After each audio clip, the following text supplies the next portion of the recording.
We've been plotting the crime of the century. Well, what could it be? It's the new module for 5th edition Dungeons & Dragons, Waterdeep Dragon Heist.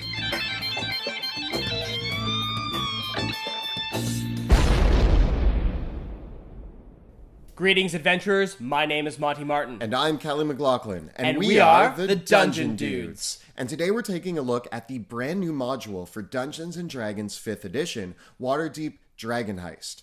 This module pits your players against some of the most famous villains in D&D history, as well as taking place in Waterdeep, which is probably the most famous city in all of the Forgotten Realms, if not in all of D&D history, period. And it has a fantastic prize. Your players are after a massive treasure of almost 500,000 gold pieces. Putting together this whole story has been Chris Perkins, who's the main author of the adventure. But there's been story consulting by the great Matt Mercer, and Kate Irwin has coordinated a huge team of artists to produce some beautiful, beautiful artwork in here, including cartography by Dyson Logos, all throughout the module. So there's lots of really well put together content in this book. It comes out everywhere on September 18th, 2018, but it's available now in your favorite local game stores and on D&D Beyond. And for this video, we're going to be digging into some of the nuances and ins and outs of the campaign. So if you are going to be playing in this campaign, we will be having a lot of spoilers. So you may want to stop watching now if you plan to play in this campaign, because we're going to get into it. This is a detective story, and there are lots of mysteries involved. And so finding out those secrets in advance really makes it difficult to kind of get the enjoyment and excitement from all the surprises in this module. So let's get rolling. So Monty, why don't we start off by talking about what the adventure's about? Yeah, so Waterdeep Dragon Heist, of course, we've only had it for a little while and we've read through it, but it kicks off with your players being hired by none other than Volothemp Getarm in the famous Yawning Portal Tavern. Volo's Guide to Monsters. Volo's Guide to Monsters. He's short on cash because he hasn't got the royalties from Volo's Guide to Monsters yet. Really? So he can't quite afford to pay you. So after you rescue his friend, your players get set up with the tavern. And that's how he repays them, with the tavern? Yes. So you get your own tavern in the game? Yes, you do. That's a lot of fun. Like, do you get to set up your own tavern, kind of? So the beginning part of the module is really open-ended. The players kind of get to explore Waterdeep. They get entangled with groups like the Zentarum right off the bat. But they get to kind of establish themselves before the adventure kicks off properly at 3rd level. So the book gives you a huge guide, actually written by Volo, to Waterdeep, the City of Splendours, so you can really get yourself immersed in Waterdeep. And this is one of the first points about the module itself, if you're considering running this as a DM, is that unlike many of the other adventures that are published by Wizards of the Coast, Waterdeep Dragon Heist is really difficult to set outside of the Forgotten Realms. Yeah, most of the modules you can kind of cut and paste into all of these different locations, but this one, it says it right in the title that it takes place in Waterdeep, and a lot of the locations are about Waterdeep. And in fact, some of the clues that the players have to decipher hinge on them having knowledge of the specific deities and history in the Forgotten Realms to move forward. So it is something that if you are going to run it in a homebrew setting, you're going to have to do a lot of work to make sure that your players can still connect all the dots. And I think part of the excitement of running this module really is the star factor, because what player is not going to accept a quest from Volo? Yeah. Yeah. And then once you've kind of completed that quest, you get your new tavern. Things go a little bit more out of hand at that point. Yes, because there is a massive fireball explosion that happens in the street across from the player's tavern. And once they go to investigate that, that's where they get embroiled with this massive heist and conspiracy that has been happening across the city to locate the Stone of Guldur, which is said to hold the secret of where a vault containing 500,000 golden dragons has been hidden in the city. That's pretty awesome. And I mean, like, this will allow the players to really play into that kind of detective storyline. They'll have to investigate crime scenes, knock on doors, question witnesses, trying to put together all the clues. So if there are people out there who are fans of detective stories, heist movies, things like that, this is an excellent module to run. On the other hand, if your players are of the hack and slash mentality, if they love kicking down the door and getting into a big fight, they're going to find this module really, really difficult. Many situations in the adventure require the players to act with subtlety because they're on the wrong side of the law. If the players go to the City Watch for help, the City Watch says, "Thank you, we'll take care of it," and won't work with the player characters. But if the player characters find themselves breaking into someone's mansion, they can find themselves arrested and even executed. So your Raging Barbarian might not find the greatest place in here. It's not to say that you can't play that, but it's just when you're kind of designing the group dynamic, keep in mind that it's a module of subtlety and detective work. The other thing that reinforces that is that many of the villains in the adventure are extraordinarily powerful. And all of the villains, explicitly, Chris Perkins does a really good job of saying this, all of the villains have a reason why they can't kill the player characters. And because they're too strong, the player characters probably won't be able to take them on in combat. Waterdeep Dragon Heist is a really open-ended module because the villain changes depending on what time of year you decide to set the module. And in fact, if the timeline goes too far, you have the option of switching the villain by pulling out the rug on the players. That's awesome. So if you set the module in the spring, your players will face off against none other than the Xanathar itself, the Beholder Crime Lord of Waterdeep. If you choose to set the module in the summertime, your players will face off against the Castellantar noble family, who are secretly worshippers of Asmodeus. If you set the module in autumn, you face off against Jaraxel Baneray, who is a swashbuckling dark elf. And if you set it in the winter, you face off against a clone of Manshun, the former mastermind of the Zentarum. Each of these villains has their own unique lair, motivations, and ways of confounding and working against the party. So the fourth chapter of the module presents 10 different locations, but depending on which villain and time of year you choose, your party goes through those locations in a different order. I could see this being really fun for a DM if you wanted to run this module multiple times for different groups. You could choose a different season, a different villain, and it would change drastically the way the campaign plays out. Yeah, and now, of course, your party isn't without help. They can find help from the Blackstaff, Volo, as well as the Open Lord of Waterdeep herself, Laerel Silverhand.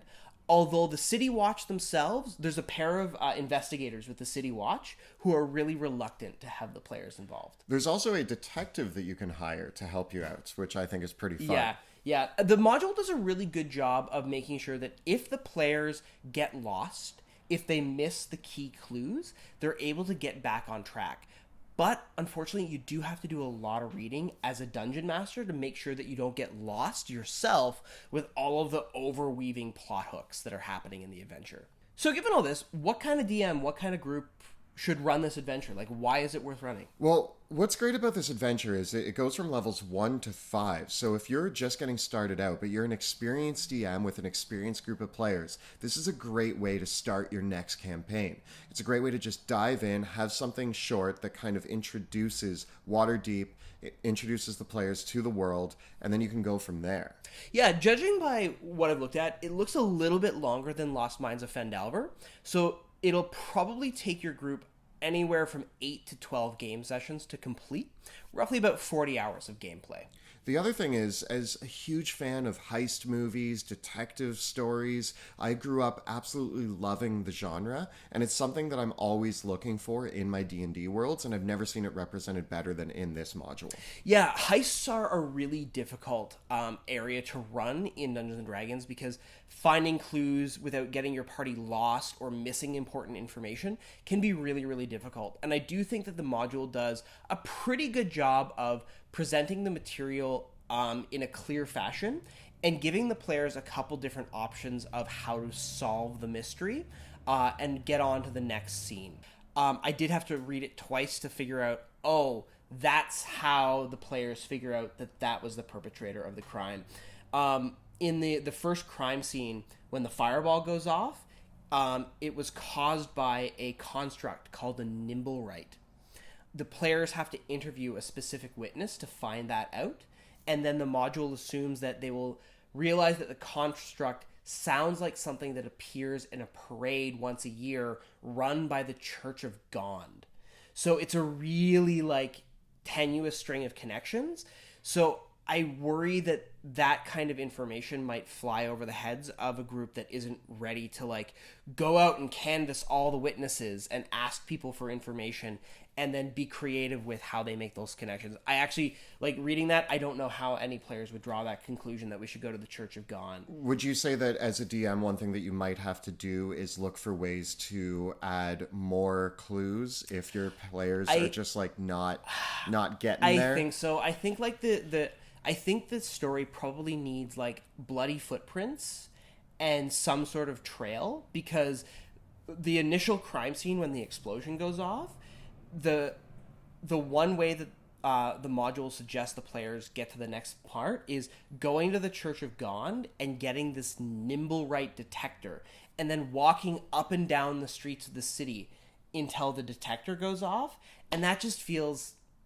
I don't know. I don't like that very much. I think that that's kind of a section I would really want to massage if I was running it. So, I mean, with all modules, the way that I always look at them is they have everything there that you need to run it, but I always embellish and I always change. And what I'm thinking is like some groups may love heist and detective movies, but they themselves are not the greatest at planning heists or solving mysteries.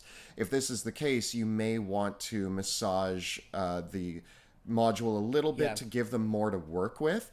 If your group is really into it, set those expectations right off the bat. Do you guys want this to be like by the book, you need to solve this mystery? Or do you want it to be kind of easy mode where we give you more clues, more things to help push you towards your goals? Yeah, and I will say that the choice of villain actually really makes the adventure really different. If you choose Jaraxel Baneray as the villain, he gets way more involved with the party because he's actually using them as patsies. So he is the one that he comes to the party in disguise and tries to help them out a lot more, because his motivation is that he wants to get the gold and give it back to the city to gain political influence in Waterdeep. Whereas Manchun is basically right out of our video on 5 spells for villains. Like, he spies on the party, he sends simulacrums after them, and he has power word kill in his spell list. So if your players are really good detectives, I would recommend using Manchun as the villain. And if they're not very good detectives, but they love role-playing, I would use Jaraxel Baneray as the villain. And then the middle ground is probably Xanathar, and the Castellantars are like the least glamorous of the villains. I would also say there's several NPCs that we mentioned that you could use to kind of bring in to help the party if they are struggling with parts of the mystery. Draxel's, in my opinion, one of the coolest villains represented here. He's a ship captain. He's a rogue. I like his purple robes. Those are pretty cool. He has pretty cool minions as well. Yeah. He's probably the most fun to role play, and gets to be the most present of the 4 villains, where the other ones prefer to like spy on the party from a distance. Yeah, but he is attuned to 5 magic items and will kill the party outright if need be. So that's one thing to be aware of. Yeah, and he's like a no nonsense one. Like, he's the he will toy with people as long as they're still useful to him. But as soon as he says I'm going to kill you, he will do it. What about Manchun and the Zentarum? So the interesting thing about this one is that there's 2 factions of the Zentarum in Waterdeep. There's the Zentarum that are the well-known faction that have appeared in many of the other adventures. And then there's the Zentarum that are loyal to Manchun, or more accurately, one of the surviving clones of Manchun. And his goal is he wants to get the money so that he can bring the Zentarum back to its former glory. What he perceives as the former glory, which was a much more evil organization. I think his goal basically is he wants to become the Open Lord of Waterdeep and make the Zentarum take over Waterdeep entirely. What about the Xanathar himself? So the Xanathar's insane. He's the crazy crime lord of Waterdeep. He is a beholder who's attuned to 3 magic rings on his eye stalks. He wears the rings on his eye Yeah, he stalk. wears a That's- ring of invisibility on one of his eye stalks. So an invisible beholder, good luck. He's the most crazy, but also really dangerous because he has a mind flayer lieutenant that sends intellect devourers after the party. Does this goldfish make an appearance? Yes, it does. And he'll go crazy if you go after the goldfish. There's even stats for the goldfish in the book. Oh, good. Yeah. And our last one is the Castellantars. Yeah, the Castellantars are worshippers secretly of Asmodeus, and they have a huge mansion, and their goal is they made a pact with Asmodeus to sell the souls of their children. So, like, really evil. They sold their children's souls. The Castellantars have a bargain with Asmodeus to get their children's souls back for 1,000,000 minus 1 gold pieces and the sacrifice of 100 minus 1 souls. So they have a lot of demonic allies and devilish powers and a really awesome mansion that I think is like the classic heist location. But there is one other mansion that your party gets to break into partway through the adventure. What are our final thoughts? I think it's a great way to start off. I like levels 1 to 5, and I think it's awesome. It has heists, it has detective work. I'm happy. I think that if your players love the Forgotten Realms, if you're interested in the lore and the characters of the Forgotten Realms, this is a really excellent module because your players will get to rub shoulders with basically all the famous characters in Waterdeep. And the story is structured in such a way that they can get help from those characters while still feeling like they're the movers and shakers of the plot line. Well, what's really awesome here is if you just jumped into D&D at 5th edition, you might not know who Xanathar Volo is. You just know that there's books named after them. So to be able to kind of come into Waterdeep, which you've probably also heard of, and then hear about the Xanathar, hear about Volo. Get set up with your own tavern. Yeah. I love that element of it. It does a really good open-ended beginning to the campaign, and then a nice, well-contained way to kick off your game, and then followed up with this amazing dungeon crawl that we're supposed to get in November. It is a really beautiful, well laid out book. You get a full color poster map of Should I open Waterdeep. this up?